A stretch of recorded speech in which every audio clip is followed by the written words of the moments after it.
Buenas noches, bienvenidos al Criminalista Nocturno.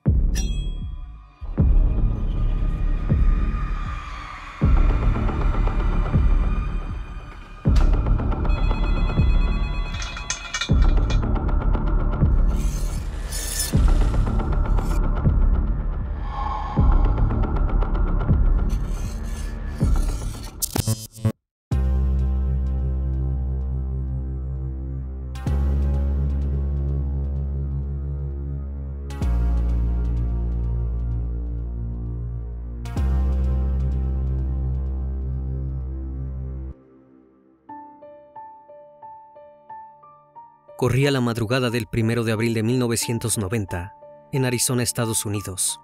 Un policía de la División de Patrulla de Carreteras se encontraba parado justo al costado de la Interestatal 10, cerca de Casa Grande, cuando vio algo que le llamó la atención. Se trataba de un camión con las luces de emergencia encendidas. El agente se acercó para ver si el conductor necesitaba ayuda. Pero cuando estaba a punto de llegar al vehículo, comenzó a escuchar algo. Eran unos chillidos sumamente extraños. Sin esperar ni un segundo, abrió la puerta del camión y alumbró el interior con su linterna. Lo que había dentro era una escena completamente siniestra. Una mujer se hallaba amordazada y encadenada. En sus ojos se podía notar que estaba pidiendo auxilio. Sabía que el camionero traía algo entre manos, pero lo que ignoraba era que se trataba de uno de los asesinos seriales más peligrosos de la historia del país. El Criminalista Nocturno. Robert Benjamin Rhodes nació el 22 de noviembre de 1945 en Council Bluffs, Iowa, Estados Unidos. Los primeros años de su infancia estuvieron marcados por la ausencia de su padre, quien fue a combatir para el ejército norteamericano en Alemania Occidental. Sin embargo, siempre estuvo acompañado por su madre. Cuando su progenitor regresó a casa, comenzó a trabajar como bombero. Para ese entonces, Robert era un niño un tanto particular. Si bien participaba en todo tipo de actividades extraescolares, no lograba hacer amigos. Sus excelentes calificaciones tampoco coincidían con su comportamiento fuera de la escuela. Para el año 1961, cuando tenía 16 años, ya contaba con antecedentes por robar un vehículo. Al año siguiente, fue arrestado por pelearse en la vía pública. En 1964, se graduó del Monticello High School y se alistó en la infantería de la Marina de los Estados Unidos. Parecía haber dejado de lado su vida delictiva. Pero ese mismo año, sucedió algo traumático para Robert. Su padre fue detenido por abusar íntimamente de una niña de 12 años y se quitó la vida antes de presentarse en el juicio. Ahogado en la angustia, y habiendo transcurrido tan solo unos meses de su ingreso en el cuerpo militar, Robert decidió volver a cometer crímenes. En 1967, fue arrestado por robo, lo cual culminó en una baja deshonrosa del ejército.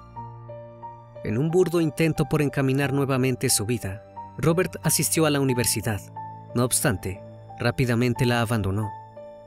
Más tarde intentó unirse a las fuerzas del orden, pero fue rechazado por su pasado en los Marines. En el año 1968, regresó a su casa, sin idea alguna de cuál sería su destino. Entre las décadas del 70 y 80, se casó por primera vez y tuvo un hijo.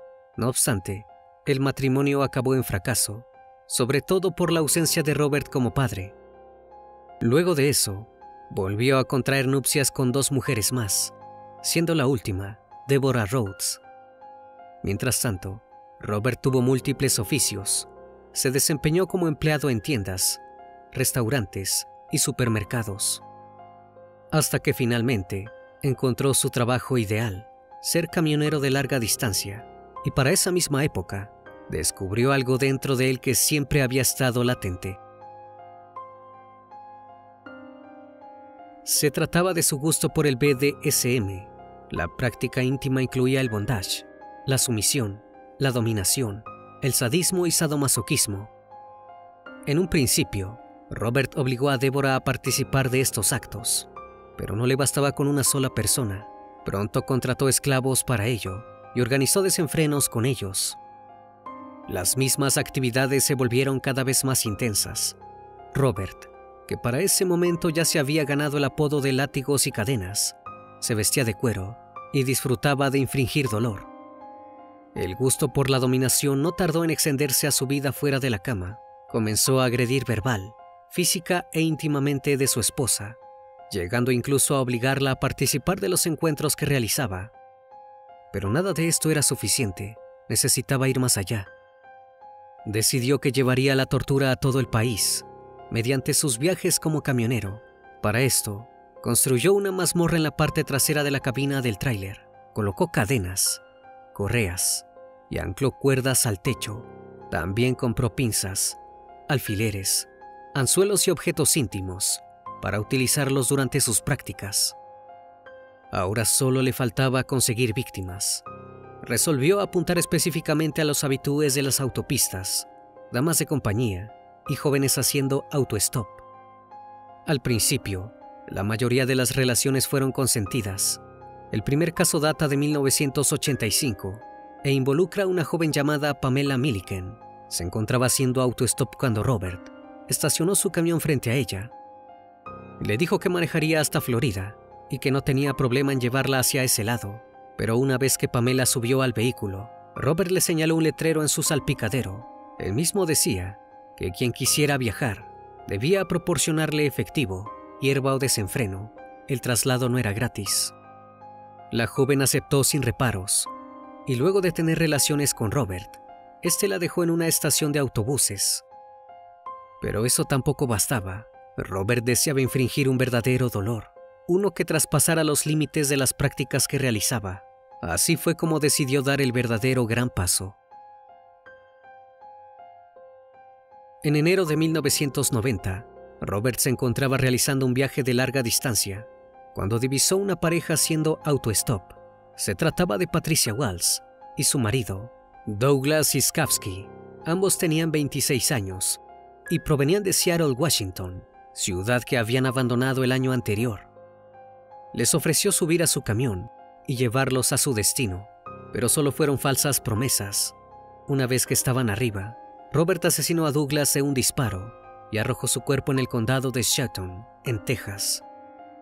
Ya habiéndose cobrado su primera víctima, el siniestro hombre se dedicó a torturar a la segunda.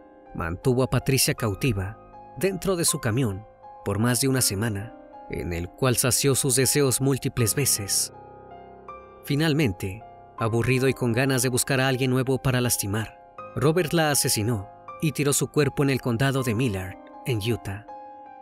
Esto fue tan solo el comienzo. El siniestro hombre ya había probado esa sensación y quería más. Una noche, menos de un mes después de los asesinatos de Patricia y Douglas, Robert intentó cobrarse una nueva víctima. Se trataba de Sheena Holtz, una acompañante de apenas 18 años.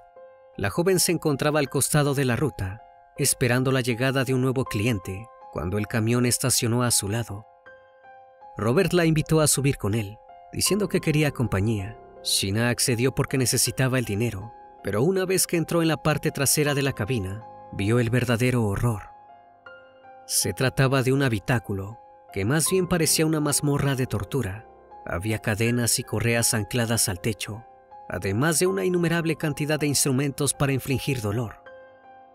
En ese momento, la joven escuchó la puerta cerrarse detrás de ella, sin saber que no volvería a abrirse por un largo tiempo. Durante 2 semanas, Robert se dedicó a satisfacerse y a agredir a Sheena de las maneras más terribles posibles. Posteriormente, la joven logró escapar de sus garras y fue a la estación de policía. Los oficiales no tardaron en encontrar a Robert y detenerlo. El camionero aseguró que era inocente y que todo se trataba de una gran mentira para ensuciarlo. Sheena terminó retirando los cargos. No tenía ninguna prueba para llevar a cabo la denuncia y había quedado realmente muy asustada. Además, estaba segura de que sería su palabra, la de una acompañante vagabunda, contra la de un hombre con un trabajo supuestamente honesto. La posible causa contra Robert por secuestro y tormento quedó en la nada. Esto le permitió seguir haciendo de las suyas por un largo tiempo.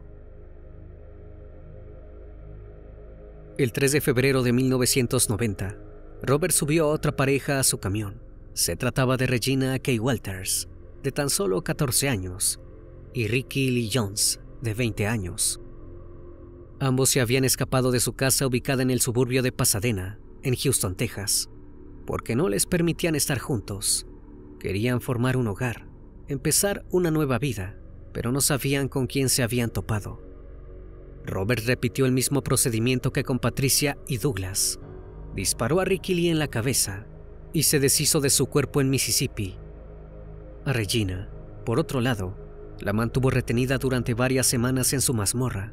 Durante ese tiempo, le tomó una decena de fotografías, la obligó a raparse el cabello y le permitió llamar a su familia para no levantar sospechas. Y funcionó, excepto por una cosa. Durante esas charlas, Regina les comentó a sus padres que se había cortado el pelo. Esto les pareció sumamente extraño, viniendo de ella, pero no lo suficiente como para llamar a la policía. La joven pasó el resto de sus días sufriendo. Robert le propinaba innumerables palizas, la maltrataba con anzuelos de pesca y la abusaba repetidas veces. Su calvario terminó a principios de marzo, cuando el siniestro hombre decidió ultimarla con un alambre. Nuevamente se había aburrido de su víctima. Tomó el cuerpo de Regina, completamente desprovisto de ropa, y lo abandonó en un granero próximo a la Interestatal 70 en Illinois. Durante las siguientes semanas, Robert se dedicó a repetir el mismo modus operandi. Encontraba a una mujer acompañante o que realizaba autostop y le ofrecía un aventón para luego raptarla dentro de la cámara de suplicio. Tomaba fotografías para guardar el recuerdo. Finalmente procedía a agredir a su víctima y saciarse durante semanas enteras. Todo salía siempre tal como lo deseaba. Pero nadie puede realizar tan terribles actos durante tanto tiempo sin levantar sospechas. La madrugada del 1 de abril de 1990, el policía estatal Mike Miller, de la División de Patrulla de Carreteras de Arizona, divisó un camión al costado de la Interestatal 10 cerca de Casa Grande. El mismo tenía las luces de emergencia encendidas, razón por la cual el agente se acercó para ver si el conductor necesitaba ayuda. Fue entonces cuando escuchó unos extraños chillidos provenientes de dentro del vehículo. Sin esperar ni un segundo, abrió la puerta del camión. Estaba todo oscuro, así que encendió su linterna. Lo que vio cuando alumbró dentro era una de las escenas más terribles que alguien podría presenciar. Una mujer desnuda se encontraba amordazada y encadenada. No podía dejar de gritar. A su lado estaba presente un hombre, que se identificó como el conductor del camión. Se trataba del mismísimo Robert. Intentó justificar la situación, diciendo que era una práctica privada y consensuada. No obstante, la mirada de la víctima lo decía todo, y el agente Miller no se dejó engañar. Acto seguido, inspeccionó el interior del vehículo. Allí localizó una pistola automática del calibre 25. En ese momento, se dio cuenta que la situación lo excedía y pidió refuerzos. Luego procedió a esposar a Robert en la patrulla y a poner a salvo a la mujer. Notó que estaba gravemente herida. Tenía unas ronchas rojas que le cubrían todo el cuerpo, cortes en la boca y marcas de latigazos por toda la espalda. Intentó consolarla, pero ella seguía muy atemorizada, y con razón. En ese instante Robert llevó sus manos a los pies y las alzó de modo que las esposas quedaron delante de él. Al mismo tiempo se desabrochó el cinturón de seguridad. Libre, volvió a subir a su camión y desapareció en la carretera. Pero tan solo unos minutos después, el oficial Robert Gygax, del Departamento de Policía de Casa Grande, se detuvo detrás de él. El siniestro hombre fue trasladado a la comisaría. Allí fue arrestado y acusado por agresión agravada, agresión íntima y encarcelamiento ilegal. En ese momento no lo sabían, pero habían encontrado a uno de los asesinos seriales más peligrosos del país. Una vez que se encontraba en el departamento de policía, la víctima finalmente se animó a hablar. Se sentó con el detective Rick Banhart y le contó cómo había sido capturada. Relató que a menudo hacía autostop para visitar a sus amigos. Días atrás se encontraba realizando esa actividad en la parada de camiones de Rip Griffin, justo al norte de Phoenix, cuando Robert la recogió. Al principio se mostró como un hombre sumamente educado, pero instantes después de subir al vehículo, cuando la mujer se quedó dormida, el hombre detuvo el camión y la empujó dentro de la cabina. Luego procedió a encadenarla y sacó sus objetos de un maletín. Desde entonces no dejó de infligirle dolor de las maneras más inhumanas. Cuando llegaban a tramos solitarios de la carretera, Robert la sacaba del camión con una correa alrededor del cuello, como si de un perro se tratase. La mujer manifestó que era evidente que el camionero se divertía con la tortura. El detective le preguntó si había sido abusada y la mujer dudó. Finalmente afirmó que había sido rescatada justo a tiempo. No obstante, sus heridas eran graves. Se podía observar que su pecho y labios habían sido perforados con objetos punzantes. Parecía no querer confesar, porque aún temía a su captor. Estaba claro que no podía arrestar a Robert solo con el testimonio de la joven. Fue entonces cuando Rick se dispuso a buscar más pruebas. Revisó el contenido del maletín. Dentro encontró pinzas de cocodrilo, correas, esposas, látigos, alfileres y objetos de adultos. Notó que todo estaba colocado cuidadosamente. Este fue el primer indicio de que no se trataba de un simple agresor, sino de un asesino en serie. Robert, por su parte, parecía seguro de que sería liberado. Ingresó en la sala de interrogatorios como si de su casa se tratase. Se estiró cómodamente en el sofá y bostezó. Las horas siguientes, se la pasó echándole la culpa a la víctima y diciendo que él no tenía ganas ni tiempo de mantener relaciones mientras conducía. No obstante, el detective le exigió una explicación para las heridas de la mujer, pero las respuestas de Robert fueron esquivas. Rick llamó al departamento de policía de Houston para allanar la vivienda de Robert. Estaba seguro de que allí encontraría las pruebas que necesitaba. El 6 de abril, los agentes irrumpieron en el apartamento de Robert. Allí encontraron un sinfín de instrumentos de tortura, tales como esposas, látigos y revistas de bondage. También hallaron ropa de mujer esparcida por el suelo y, lo más importante, numerosas fotografías de mujeres. Todas las chicas tenían algo en común: el pelo muy corto y el vello íntimo afeitado. Además, se les podía observar moretones cerca de su pecho y su cuerpo estaba casi siempre encadenado y esposado. Entre todas esas imágenes, la que más llamó la atención fue la de una joven en un granero. Se le podía observar con un vestido negro y con las manos en alto, intentando defenderse de un ataque. También hallaron un montón de toallas blancas. Una de ellas estaba llena de sangre. La víctima de secuestro, rescatada días antes, relató que Robert la había obligado a ponerse sobre una toalla extendida en la cama antes de lastimarla. Claramente, seguía siempre un mismo patrón. Como si todo esto fuera poco, pronto llegó nueva información que agrandó el caso. La noticia del criminal de la carretera corrió como la pólvora y muy pronto todas las comisarías del país estaban al tanto. Fue entonces cuando el detective Ray Bomar telefoneó a Rick para contarle los detalles de un rapto similar ocurrido en Houston. La víctima, de 18 años, había descrito el camión y su conductor a la policía. Estos datos cuadraban con los de Robert. Relató que había sido retenida durante aproximadamente 2 semanas. Durante ese tiempo, fue agredida sistemáticamente. También le habían cortado el pelo y afeitado el vello. El siniestro hombre incluso llegó a amenazar con asesinarla. Logró escapar cuando Robert olvidó cerrar las esposas que la mantenían encadenada dentro del camión. Para ese entonces, ya había 2 víctimas en 2 estados diferentes, ambas con historias similares con el mismo hombre. Robert fue sentenciado a 6 años por el secuestro en Casa Grande, pero el caso estaba lejos de cerrarse. El expediente del camionero pasó a la oficina del FBI en Houston, donde fue asignado al agente especial Bob Lee. Mientras tanto, los cuerpos sin vida encontrados a lo largo del país eran cada vez más.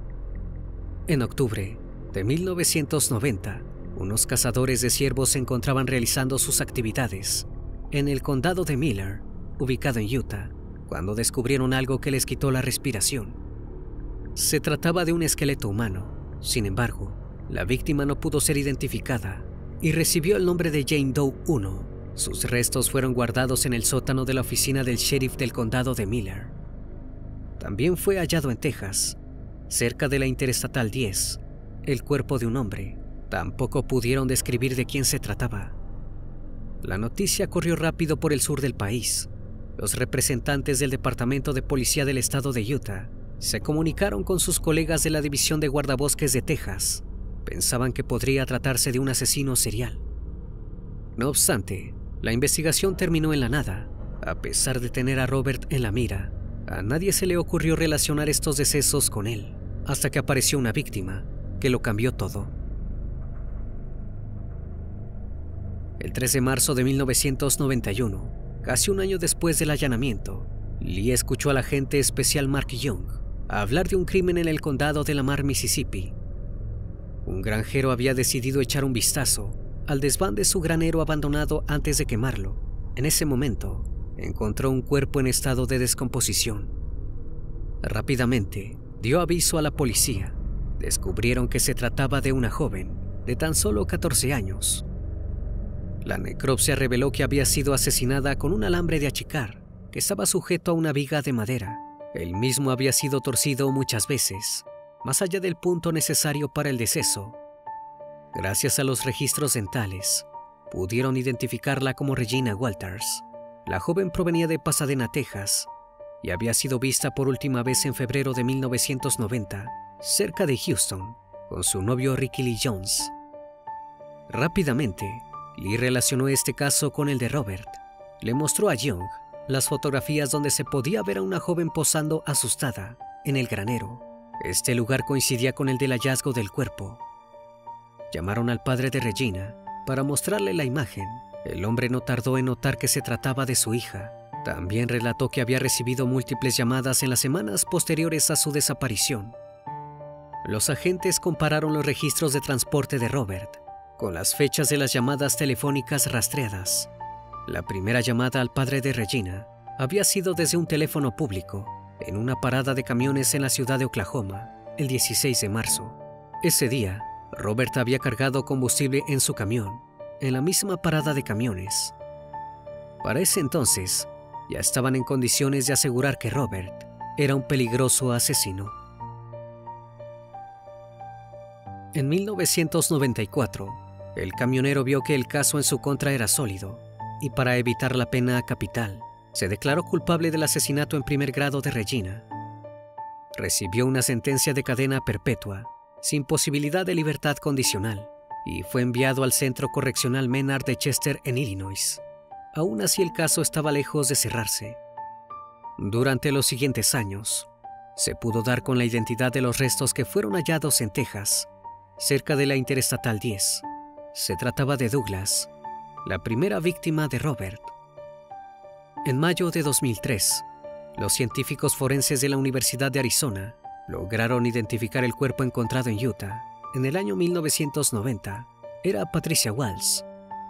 Robert, que ya estaba tras las rejas, confesó ambos crímenes, nuevamente para evitar la pena capital. En 2005, fue extraditado a Utah para ser juzgado por los crímenes de Patricia y Douglas. Sin embargo, las familias no querían pasar por el mismo suntuoso proceso judicial en más de un estado. En 2006 retiraron los cargos. Más tarde, Robert fue extraditado a Texas. Allí se realizó un solo juicio y el tribunal lo sentenció a una segunda cadena perpetua. Continuó cumpliéndola en el Centro Correccional Menard en Chester, Illinois. Pero eso no era todo. La realidad es que el asesino de las paradas de camiones tenía muchas más víctimas en su haber. El registro de transporte de Robert fue analizado en el Centro Nacional para el Análisis de Delitos Violentos. El mismo coincidía con más de 50 denuncias por desaparición de jóvenes durante un intervalo de 15 años, entre 1975 y 1990. Probablemente habría llegado a torturar, abusar y asesinar hasta 3 mujeres por mes durante el último tiempo. Sin embargo, no se hallaron más pruebas incriminatorias en contra de Robert. Tampoco se pudo identificar a todas las víctimas. Estos casos siguen sin resolverse. Lo único que se sabe con certeza es que Robert pudo disfrutar de realizar sus crueles actos durante muchísimo tiempo antes de que lo atraparan. El asesino de las paradas de camiones cumplió su cometido y lamentablemente fue detenido mucho tiempo después. Una vez más, estimado público, agradezco su compañía Gracias por brindar un espacio de su tiempo para conocer un caso más de este canal. Si aún no estás suscrito, te hago la cordial invitación a que lo hagas y formes parte de esta gran comunidad. Esto es El Criminalista Nocturno. Hasta la próxima emisión. Buenas noches.